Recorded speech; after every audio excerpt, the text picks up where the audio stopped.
So one of the things you're going to need for this class and for other classes that you may be taking is Microsoft Office.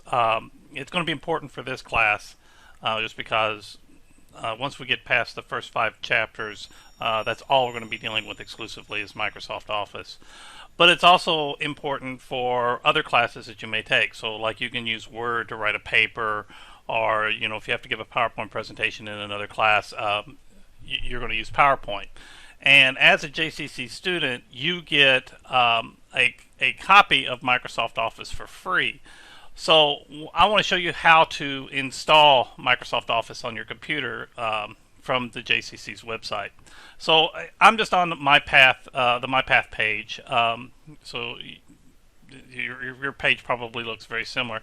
And up at the very top here, you see it says SharePoint. And right beside SharePoint, there are these 9 little dots that are in a square. So what I want you to do is click on that, click on the 9 little dots, and it's going to open up this pane like this. And I want you to click on Office, and that's going to open up a new window over here. And then from here, I want you to click on Install Office, and then select Office 365 Apps. So you click on that, and you'll see down here at the very bottom, it kind of opens up this little installer program.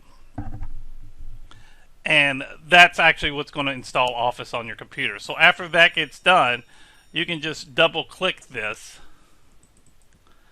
and it will start the Office installation. And it'll install Office on your computer, and everything will be good to go, especially for this class.